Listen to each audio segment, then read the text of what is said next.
여호와의 말씀이 아미떼의 아들 요나에게 임하니라. 이르시되 너는 일어나 저 큰 성읍 니느웨로 가서 그것을 향하여 외치라. 그 악독이 내 앞에 상달되었음이니라 하시니라. 그러나 요나가 여호와의 얼굴을 피하려고 일어나 다시스로 도망하려 하여 욥바로 내려갔더니 마침 다시스로 가는 배를 만난지라. 여호와의 얼굴을 피하여 그들과 함께 다시스로 가려고 뱃삭을 주고 배에 올랐더라. 여호와께서 큰 바람을 바다 위에 내리시매 바다 가운데에 큰 폭풍이 일어나 배가 거의 깨지게 된지라. 사공들이 두려워하여 각각 자기의 신을 부르고 또 배를 가볍게 하려고 그 가운데 물건들을 바다에 던지니라. 그러나 요나는 배 밑층에 내려가서 누워 깊이 잠이 든지라. 선장이 그에게 가서 이르되 자는 자여 어찌함이냐. 일어나서 내 하나님께 구하라. 혹시 하나님이 우리를 생각하사 망하지 아니하게 하시리라 하니라. 그들이 서로 이르되 자 우리가 제비를 뽑아 이 재앙이 누구로 말미암아 우리에게 임하였나 알아보자 하고 그 제비를 뽑으니 제비가 요나에게 뽑힌지라. 무리가 그에게 이르되 청하건대 이 재앙이 누구 때문에 우리에게 임하였는가 말하라. 내 생업이 무엇이며 내가 어디에서 왔으며 내 나라가 어디며 어느 민족에 속하였느냐 하니 그가 대답하되 나는 히브리 사람이요 바다와 육지를 지으신 하늘의 하나님 여호와를 경외하는 자로라 하고 자기가 여호와의 얼굴을 피함인 줄을 그들에게 말하였으므요 무리가 알고 심히 두려워하여 이르되 내가 어찌하여 이렇게 행하였느냐 하니라. 아멘.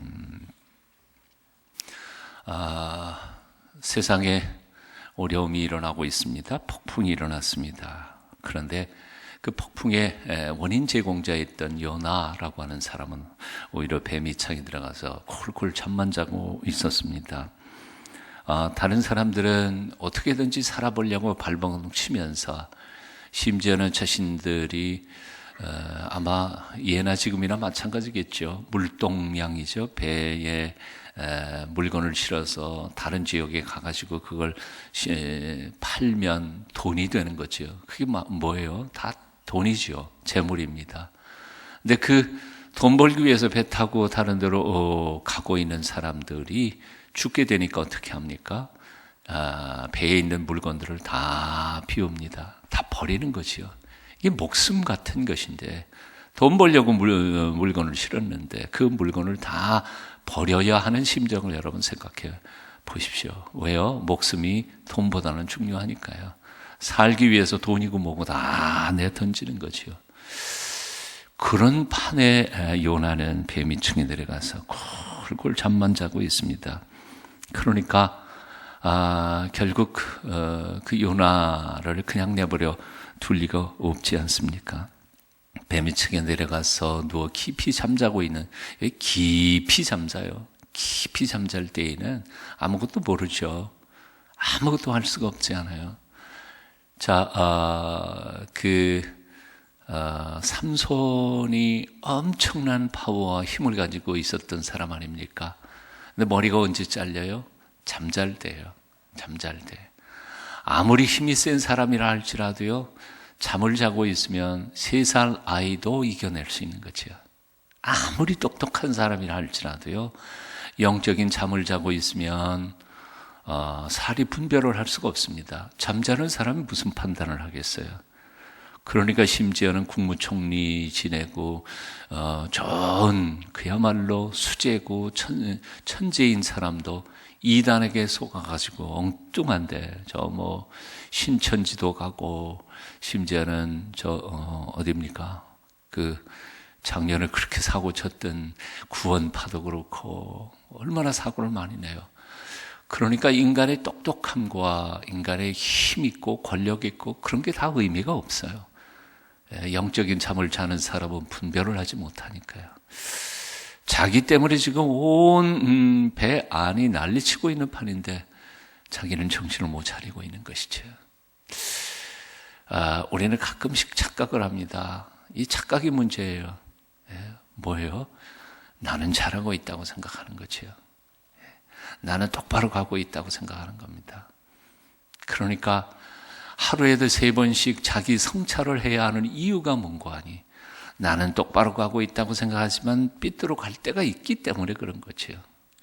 앵커리지 공항에서 대한항공이 비행기 쫙 나가다가 분명히 조금 있으면 김포공항에 도착할 줄 알았는데 러시아 공군기에 의해서 격추당했지요.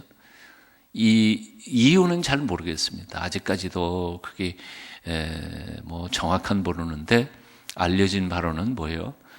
러시아 항공 안을 침입을 했다는 거죠. 그러니까 쳤다는 거예요. 원인은 어디에 있는지 모르지만 여하튼 나는 지금 똑바로 김포공항을 향해서 간다고 생각하고 있지만 이게 가끔 가다가 엉뚱한 데로 바람이든지 뭐 기기 고장을 일으켰든지 그래서 엉뚱한 데로 갈 수가 있으니까요. 인간이 맨 처음에는 좋은 결심으로 어떤 일을 추진합니다. 그런데 살다가 보면 이게 변질될 수가 있거든요. 아무리 순수한 사람도 마찬가지입니다. 아무리 정직한 사람도 자기는 모르는 사이에 거짓말을 할 수도 있거든요. 그래서 매일매일 우리는 어떻게 합니까? 바로 십자가 앞에 나오고 하나님 앞에 나와서 정말 십자가의 정신, 예수님의 사랑과 나의 삶은 지금 조금 삐뚤어진 건 아닌가. 매일 자기의 가는 길을 성찰하고 자기의 생각을 다시 한 번 더 곱씹어서 돌아보고 나는 혹시 영적 잠을 자고 있는 것은 아닌가. 집안의 문제가 저 남편 때문이라고 생각했는데 혹시 나 때문은 아닌가. 아내 때문이라고 화를 내는데 실제로는 사실은 나 때문에 집안이 어려워지고 있는 것은 아닐까. 교회 목사님 때문이고 장로님 때문이라고 막 소리치지만 사실은 나 때문이 아닐까. 이번 기회에 정말 자기 자신을 돌아보고 자신의 십자가 앞에서 하나님이 주시는 은총으로 마음을 비우고 욕심을 비우고 힘을 빼고 피워놓을 때 하나님께서 우리를 온전한 하나님의 사람으로 바꾸어 주시고 온 세상을 뒤집어 풀 만큼 흉흉하게 몰아치는 폭풍까지도 하나님이 잔잔케 해 주실 줄로 믿습니다.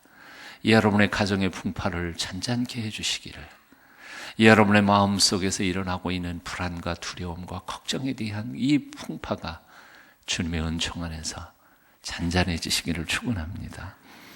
자, 이제 문제는 자기가 깨닫지 못하는 게 문제이죠.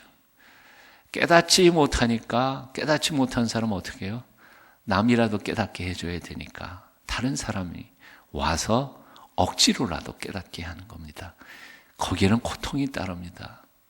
내가 나 스스로 잘못을 깨닫고 고칠 때에는 그렇게 고통이라는 게 어렵진 않으리라고 생각해요.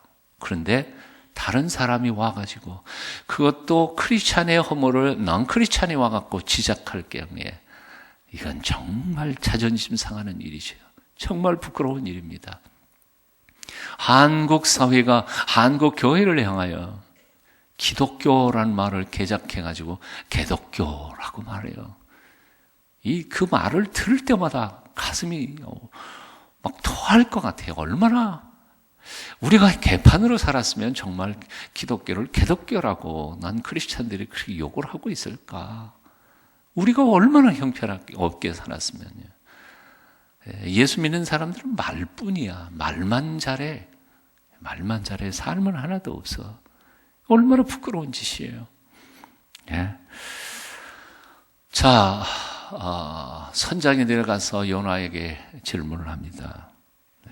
자는 자여 어찌미뇨? 내 하나님께 구하라. 지금 온 배 안이 하나님도 모르는 사람들이 조금이라도 이 물에 빠진 사람 건물이라도 잡는 것처럼 부처 믿는 사람은 부처에게 빌고 다 각자 지금 아우성쳐서 살겠다고 소리를 치고 있는데 온 세상을 창조하신 여호와 하나님을 믿는다느니 그 히브리 사람, 하나님을 경외한다는 사람, 이 사람 지금 쿨쿨 자고 있으니까 이것처럼 부끄러운 짓이 어디 있느냐는 거죠. 어떤 분이 이런 얘기를 했습니다. 교회가 세상을 바꾸지 않으면 세상이 교회를 바꾼다. 굉장히 깊이 생각해 볼 만한 겁니다. 하나님의 교회가 세상의 악함과 비도덕성과 윤리적 타락을 선한 영향력을 주어서 세상을 바꿔내지 않으면 오히려 세상의 타락한 물결이 교회에 들어와서 교회를 바꿔버린다는 거지. 서로 함께 이 세상에 살고 있습니다. 그러니까 영향을 줄 수밖에 없습니다. 선한 영향력이 교회에 파워가 없으면 세상의 파워가 이 교회를 바꿀 수밖에 없는 거지. 몇 주 전에도 설교 시간에 했던 걸 기억합니다. 영국의 한 무신론자가 그런 말을 했죠. 나는 하나님에 대하여 말하고 싶은 얘기는 없다. 하나님 존경하고 사랑하고 교회에 대하여도 더 할 말은 없다. 근데 그 교회에 대해서 단지 예수 믿는 사람들이 예수 믿는 사람답지 않다는 거에 대해서 나는 고발하고 싶다는 거지. 예수 믿는 사람들이 예수 믿는 사람답지 않다는 것에 대하여 오늘 아침 한번 자기 자신을 돌아봤으면 좋겠습니다. 나는 크리스천다운가? 나는 정말 예수 믿는 사람다운가?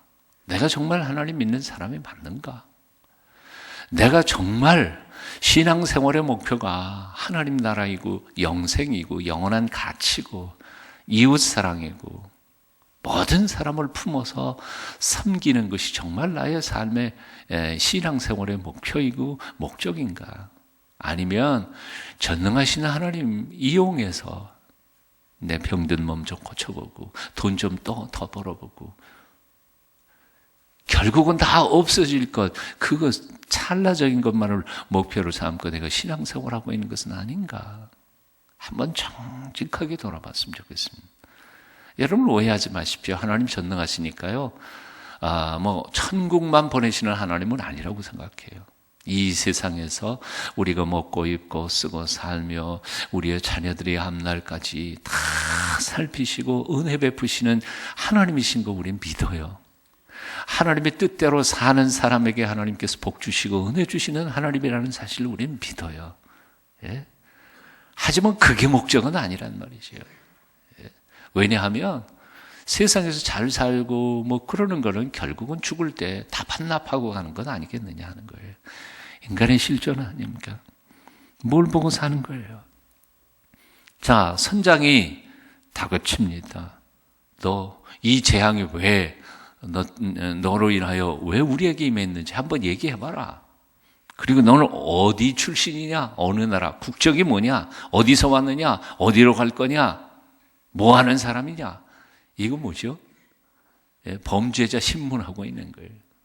신문하고 있는 거예요. 지금 하나님을 믿고 하나님께 사명을 받은 선지자가 지금 이방인에게 신문 받고 있어요. 넌 누군데? 어디서 왔는데? 어디로 가는데? 뭐 때문에 너 때문에 우리가 고통을 당해야 하느냐? 왜 그런 거냐? 부끄러움을 당하고 있는, 망신당하고 있는 하나님의 사랑. 참 부끄러운 일이죠. 한때 법창에 비친 크리스찬, 예수 믿는 사람들에게 대한 얘기를 지난 역사 속에 네 개의 느낌표로 정리를 할 수 있다고 어떤 변호사인가요, 판사인가가 적어놨다고 그래요. 일제시대 때 법정에 끌려간 크리스찬들이죠. 일제시대 때 법정에 끌려간 크리스찬들의 모습을 보니까 와, 이건 존경할 만한 거예요. 목에 칼이 들어와도 믿음으로 살고 순교하면서도 찬송하며 믿음의 절개를 지키는 그들의 모습을 보면서 그 법정의 그 법적인 일을 감당하던 사람이 과연 하고 느낌표, 과연 예수 믿는 사람들이 틀리긴 틀리구나. 그런데 해방이 되고 6.25 전까지 해방된 이후에 예수 믿는 사람들의 삶이 별로 그렇게 은혜롭지 못하잖아요. 교파 싸움하고 옥중 성도파 밖에 나온 사람, 배신한 사람, 그래가지고 서로 고발하고 고소하고 그러다가 보니까 법정에 끌려온 겁니다. 여러분 아실라나 모르겠습니다만 1950년대 6.25가 났지 않아요? 6.25 직전에 모 총회장에서는요, 총회장 누가 하느냐 그거 놓고 서로 반대파끼리 싸워서 저 화장실에서 인분을 퍼가지고 상대편에게 뿌린 사건이 예배당 안에서 그런 사건이 있었어요. 그러니까 6.25 같은 철퇴로 하나님이 정신 차리게 만드는 거 아니겠어요? 교회가 그 모양이니까 이 민족이 고통을 당할 수밖에 없었던 거지요. 믿음은 다 팔아먹고 서로 뭐 세상 권력 그거 하겠다고 난리치고 그러다가 법정에 와서 서로 고소하면서 싸우고 있는 크리스찬들 바라보면서 이 변호사는 뭐라고 얘기해요? 이럴 수가. 세상에 예수 믿는 사람들도 이럴 수가 있는가? 이럴 수가. 그리고 느낌표. 6.25 전쟁 직후에 저 미국에서 구호 물자가 얼마나 많이 들어왔습니까? 그래서 예수 믿는 사람들, 그 구호 물자 구제품이 거의 다 누구를 통해 와요? 목사님들이나 하나님 아니면 예수 잘 믿는 사람들을 통해서, 교회를 통해서 예수 안 믿는 사람들에게 다 전달해 주기도 하지요. 그래서 아주 신앙 좋은 장로님이나 혹은 믿음 저 영어 좀 하시고 미국하고 연결되시는 목사님 같은 경우에는 미국에 있는 교회들이 많이 구제품을 보내죠. 교회에는 뭐 좋은 구제품 많이 쌓였으니까요. 그래서 어떤 분들은 고아원도 설립하고. 근데 문제는 뭐냐 하면 미국에서 보내준 구제품을 빼돌려가지고 자기 치부하시는 분들도 있고, 그러다가 법정에 고발돼서 잡혀온 사람도 있고. 자, 이 법상에 비친 세 번째 뭐라 그랬겠어요? 예? 세 번째, 별 수 없군. 그리고 느낌표. 예수 믿는 놈들도 별 수 없군. 재물 앞에.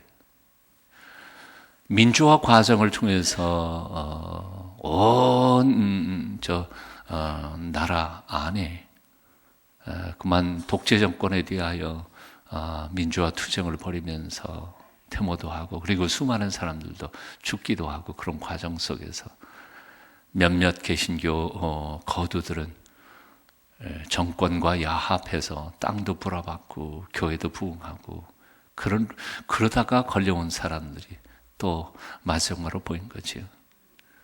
그때는 뭐라 그런지 알아요? 믿는 놈들이 한술 더 떠. 웃을 일이 아닌 것 같아요. 믿는 놈들이 한술 더 떠. 예수 안 믿는 사람보다 더 하다는 거지. 이게 얼마나 기가 막힌 한국 근대사의 아픔이에요. 네. 자, 우리 주님께서 이렇게 말씀하셨습니다. 소금이 만일 그 맛을 잃으면 무엇으로 짜게 하리요? 다만 밖에버리고 사람들에게 밟힐 뿐이니라. 이 말씀은 정말 무서운 말씀입니다.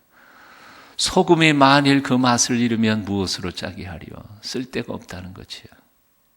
하나님이 경건을 잃어버린, 경건의 파워, 경건의 능력을 잃어버린 크리스찬, 하나님도 필요 없다는 거예요. 그런 사람은 교회에서 뭐 하는 데 쓰겠어요? 믿음도 없고 경건의 능력도 없고 훈련도 없고 사랑할 줄도 모르고, 그런 사람들이 교회에 왜 필요하겠어요? 그러니까 하나님 필요 없다는 거예요.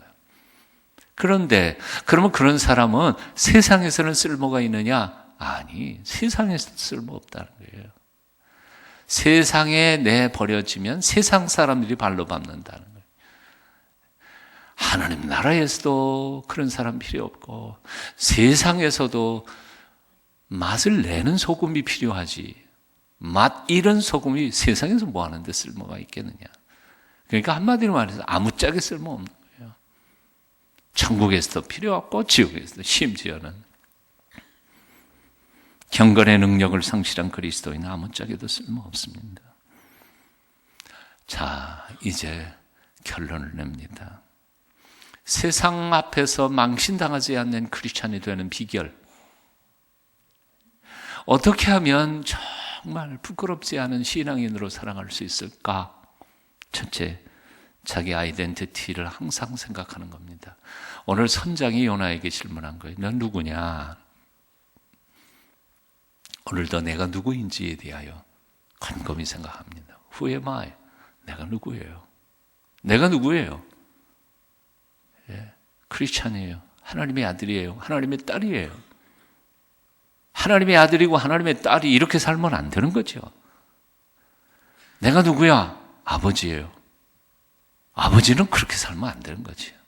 내가 누구야? 엄마예요. 엄마는 마땅히 엄마가 해야 할 일이 있는데. 내가 누구야? 목사입니다. 목사가 그따운 짓 하면 안 되는 거죠. 내가 누구야? 장로이고 권사이고 교회 안에서 그래도 동순교회 교인이 있고, 그렇다면 세상 사람들과 뭔가 달라도 달라야 되는 것 아니겠습니까? 아멘이세요? 망신당하지 않는 크리스찬이 되는 첫 번째 비결은 내가 누구인지에 대한 자기 정체성을 날마다 확인하는 거예요. 하루에 수만 번이라도 하는 거예요. 바로 헨리 나우엔이 마음의 길이라고 하는 책 속에서 표현한 게 바로 그겁니다. 오늘날 왜 빛의 자녀라는 사람들이 어둠의 자식들과 너무 쉽게 야합하는가? 이유는 간단하다. 자기 정체성이 흔들리기 때문에 그렇다. 크리스찬은 어떻게 살아야 한다는 사실에 흔들리니까 예수 안 믿는 사람들하고 똑같이 사는 거예요. 첫째, 내가 누구인지를 날마다 돌아보는 겁니다. 두 번째, 나의 국적이 어딘지를 물어봐요. 날마다. 연하에게 묻습니다. 너 어디서 왔느냐? 어디 사람이냐? 예, 그건 굉장히 중요합니다. 나의 국적, 우리의 국적이 어디입니까? 대한민국이요? 예. 그럼 대한민국 틀린 건 아니에요. 하지만 우리의 가장 중요한 국적은 하나님 나라이죠. 우리는 결국 고향이 하나님 나라입니다. 이 땅에서 영원히 살 사람들이 아닙니다. 내가 이 땅에 사는 동안에 하느님이 주신 사명을 감당하기 위해서 돈 더 열심히 벌어야 하고 부지런히 해야 하고 성실하게 살아야 하지만, 그러나 궁극적으로는 우리는 이 땅에 영원히 살 사람들이 아닙니다.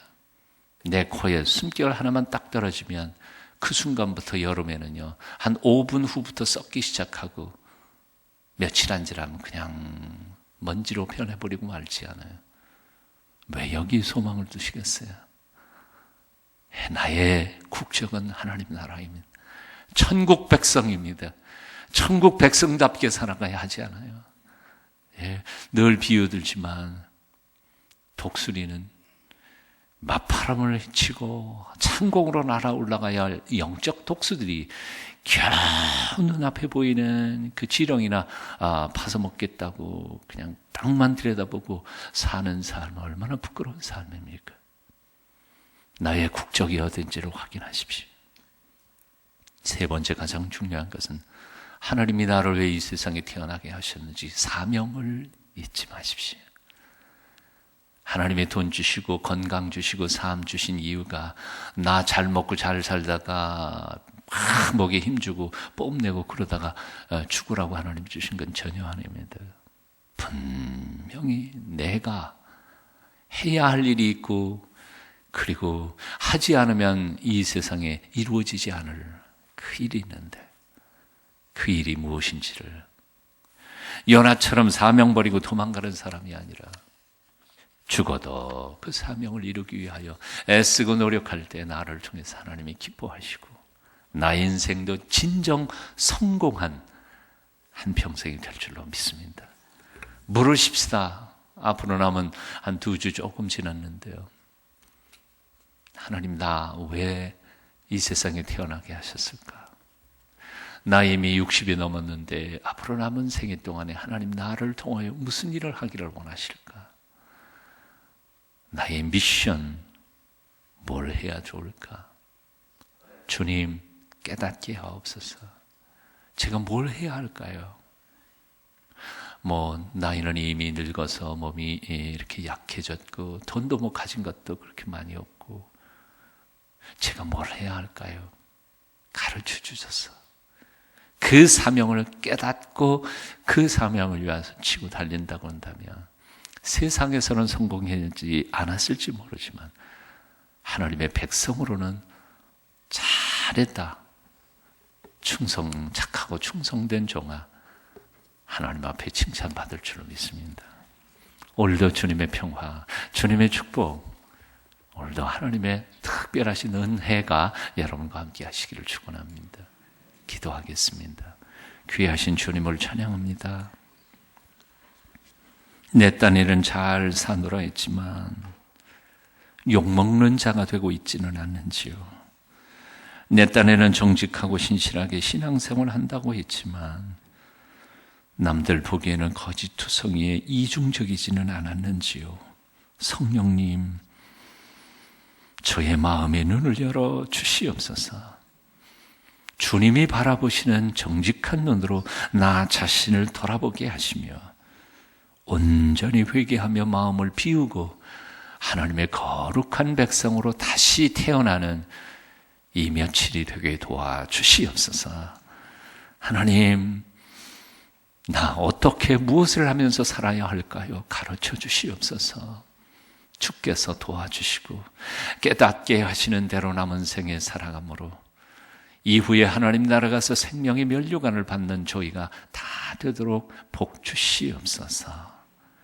이제는 우리 주 예수 그리스도의 그 크신 은혜와 아버지 하나님의 만극하신 사랑과 성령님의 감화, 감동, 소통케 하여 주심이 오늘도 이 새벽을 깨우며 주님 전에 달려나와 주의 말씀 듣고 하나님 앞에 기도하며 바로 살기로 결단하는 주님의 백성들 한 분 한 분 머리 위에 지금부터 영원까지 함께 계시기를 간절히 축원하옵나이다. 아멘.